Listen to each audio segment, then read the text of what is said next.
Turn failure into success on today's episode of Serve No Master. Today's episode is brought to you by Digit. Save money without thinking about it. Get paid $5 just for signing up at servenomaster.com/digit today. Are you tired of dealing with your boss? Do you feel underpaid and underappreciated? If you want to make it online, fire your boss and start living your retirement dreams now, then you've come to the right place. Welcome to Serve No Master Podcast, where you'll learn how to open new revenue streams and make money while you sleep. Presented live from a tropical island in the South Pacific by best-selling author Jonathan Green. Now, here's your host.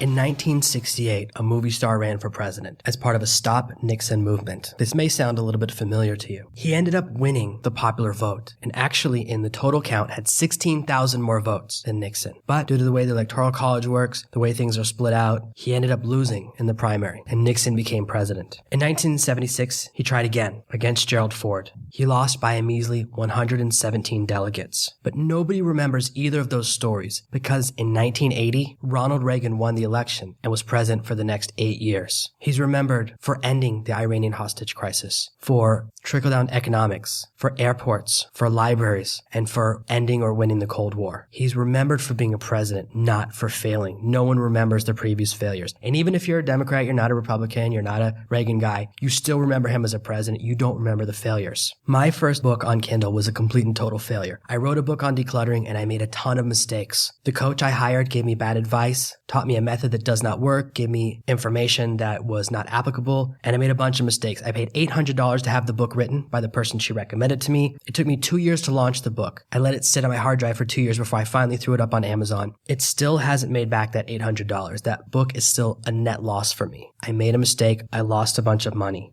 The second book I wrote, learning from those mistakes, has made over $10,000 just in the last 12 months. Should I have quit after the first book? Should I have taken that $800 loss and said, you know what, I'm done, I'm not good enough, I'm a failure, I'm out of here and quit? No, because I would have left behind so much money. I would have left all of this money and entire business on the table. Sometimes we're going to hit failures and it's tempting to quit, it's tempting to give up. But it's always darkest before the dawn. The key to running into these failures and to hitting walls, failing to hit your goals, is to understand what went wrong, to understand the difference between the two types of mistakes. There are systemic mistakes and random mistakes. A systemic mistake is a very big deal. This is where you make the same mistake over and over and over again. If you publish 10 books in a row and every single book gets 1-star reviews saying you have terrible grammar in your books, that's a systemic mistake. You make the same mistake over and over again. The great thing about a systemic mistake is once you understand it and understand that it's a systemic mistake, you can then go and fix it. And you can easily fix that using the software I talked about in the Write Fast episode just 2 episodes ago. I use Grammarly, problem solved. You can fix a systemic problem. The mistake most people make is not understanding that random errors are good. A random mistake is where one book has a bad cover, one book gets a bad review, one book has a grammar mistake, one book has a problem in the description, one book has some formatting errors. When you're running into different mistakes, that's good because it means you're not repeating previous mistakes. You're making random errors, so you're improving. Most people see those random errors, and because they blame luck, fate, or the universe for their situation in life, they make a mistake and they destroy their business. If you have a series of problems in your business that are all different and you blame luck, you then decide this random error is a systemic error, and that's where you run into trouble. It then becomes uncorrectable. You can't change luck, can you? If you decide that everything you're doing is wrong because you keep having these different random errors, you'll give up. That's when we give up. When we decide a series of errors that are random are actually systemic, that they're the same thing, we start to blame luck, fate, our lot in the universe, God, whoever you want to blame. We blame a third actor, and then that justifies us quitting because we've created a system we can't fix. Real systemic errors you can correct. Fake systemic errors are uncorrectable because we blame an outside external force.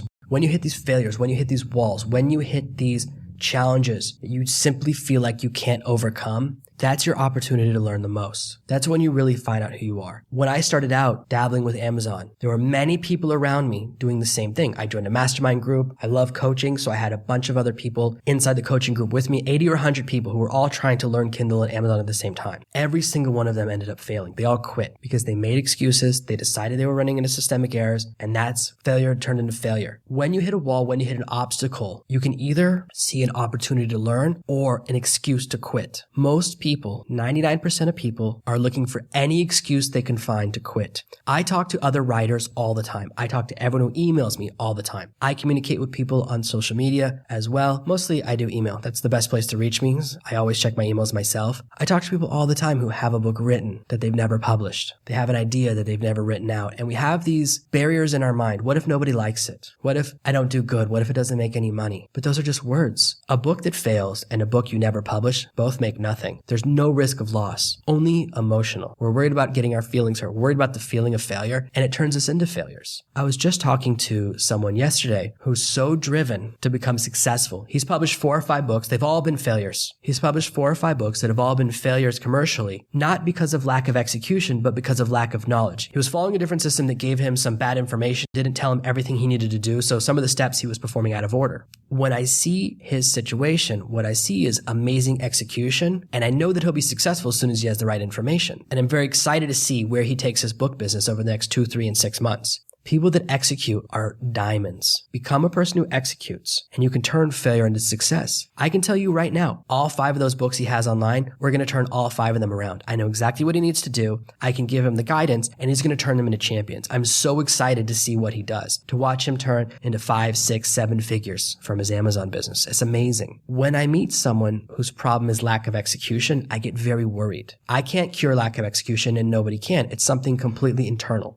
I do a lot of things to try to help people like you execute. I run a contest every month to help you cross different finish lines. I give away tons of prizes. I give away free products for people that take actions I request. For people that will write me honest reviews or leave review videos, I give them free products. And in my courses, you can learn everything you need to do to make $1,000, $2,000, $5,000 a month. I break down how to start making real income quickly using the internet, understanding and navigating the paths that can be very confusing if you don't have a guide in front of you. But most people cannot execute, even with prizes in front of them. Most people will not do small acts. This is why 90% of people don't leave reviews. This is why 90% of people don't read books. This is why 90% of people who download this podcast probably don't listen to every episode. It's not unique to me. It's just how everyone in the world works. Becoming one of those 10% of people who's an executor, who's an action taker, who responds to failure by seeing opportunity. That's when you can achieve great success. About a year ago, Amazon made some big changes in their Kindle Unlimited system. They changed the way they paid authors, and it destroyed the businesses of a lot of authors around me. They also changed some of the rules about how you could advertise your book, how you promote your book, some simple things like that. And the easy techniques that most people around me were using didn't work anymore. So most of those authors quit. They gave up. And when I saw that, my first thought was, oh man, what am I going to do now? This is so hard. But then everyone around me started saying they were quitting, they were moving into another business, they were going to do something else. I got excited because I see opportunity. If everyone else is quitting, if I can figure out how to overcome that challenge, my competition just dropped by 90%. Now, instead of competing with 90 other books, I'm competing with 1 or 10. That's amazing. I love when there's a big barrier because I know most people have a natural inclination to quit, and that provides opportunity. That mindset is what will turn you into an unstoppable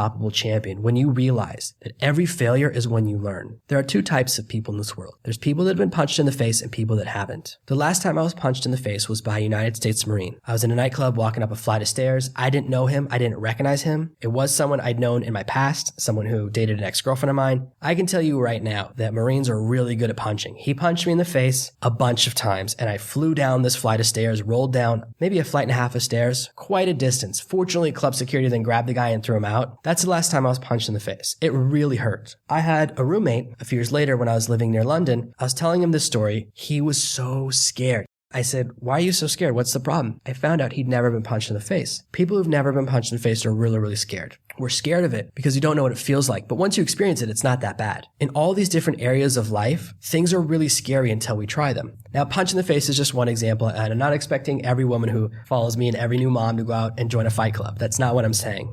But all of these things we're afraid of disappear once we've experienced them. I traveled around the world and DJ'd for a long time. I've DJ'd on 3 continents. I've opened for some really big DJs that I'm very excited about. I had a radio show for a while. I was very nervous about certain things happening, about the audience turning against me, about having problems with mechanical failures, about anything bad happening, all these different mistakes. And I've been through all of them. I've had to DJ a gig where the headphones weren't there, which is almost impossible. You can't hear the next song. You can't prepare anything. You just have to go by instinct and feel. Probably the hardest thing I've ever had to do. I've had the entire club, all the power go off. I've had people come up and request songs that I don't own and threaten to beat me up if I don't play them. I've had one person at a party I was throwing at an event where I was DJing in Japan, someone spilled a drink over one of the turntables and I had to turn it off so it didn't explode. DJing with only one record table is very, very hard. All of these things I was afraid of disappeared once I'd experienced them. The fear of the unknown is much stronger than the fear of experience. I never want to get punched in the face again. I did not like it. I did not enjoy it, but I'm less afraid of it than someone who's never experienced it before. I know what it feels like. I know that I can survive it.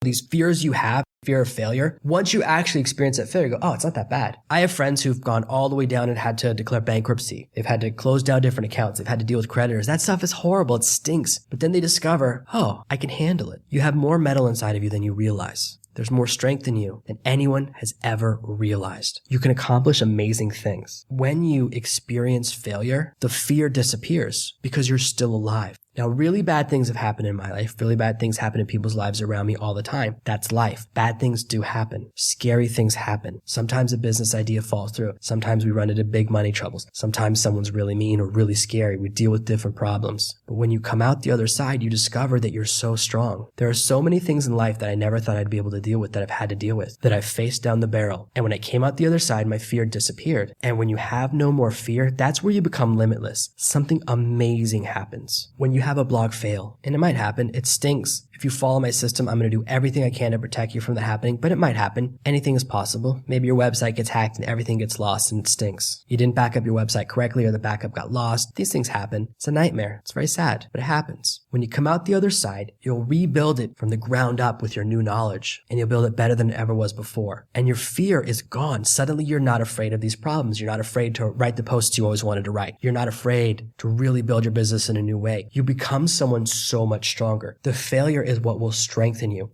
Some of the greatest and most powerful people in the world failed on their way up. I started off with a story about Ronald Reagan and how he failed his way into becoming a president for 8 years, reelected, failed his way to the top, ran for president twice, failed 2 times, then he finally got it. There are tons of stories like that. Many, many people fail in different areas. When we only focus on the failure, we often miss the opportunity. This is where people hit the dip. This is where people hit the wall. They quit too soon. They get too scared. We get overwhelmed. We make a mistake. Something doesn't work. Our first idea doesn't make any money. My first idea online didn't make any money. Neither did my second. If you listen to episode 2 with Jim's interview, he spent 2 years not making any money, just trying to break in and understand and succeed with Facebook advertising. And because he stuck with it, because he kept trying, because he did not accept failure, he's now a millionaire. He's basically retired. All he does now, own a business that he lets some of his friends run on his behalf that makes a lot of money, and then he buys companies and sells companies all the time. He's now an angel investor and someone who buys and flips businesses. He became extremely wealthy because he did not accept failure. If you haven't listened to that episode, it's so worth it to hear the story of someone who sacrificed and bled his way to the top. When we see people at the top, we forget about their failures to get there. We forget about their struggle. But when we're looking at ourselves, we only see the failure. Nobody who looks at me right now sees a failure, but it's very easy for me to look at individual projects or individual things I've worked on. I worked on a project the first time I worked with a partner 5 years ago. I created a product. I wrote the sales letter. I worked so hard. The person was a monster, a horrible person on a core level. I ended up in the emergency room because he gave me so much stress. It messed up my heart. He eventually stole all of the content that I'd created and sold it and probably made around $100,000 from what he stole from me. And then went out into the world and would post in Facebook groups, write messages about me all the time. But whenever he saw me face to face, because he's a worm, because he's a cockroach, he would run away and hide. He would never say to my face the things he would post in Facebook groups that I wasn't a member of. He's one of those people that will steal from you and then write horrible things about you. Now, I haven't heard from him in a few years. I don't care what's going on with his life. He's pretty irrelevant to me. That's why I would never say the person's name. But he likes to post messages with pictures and things about me sometimes. Who cares? If you only judge me in relationship to that business deal, you would think I'm a loser. I let someone steal from me. I let someone steal my ideas, steal money, and write bad things about me and badmouth me. Don't let yourself be judged by a single moment.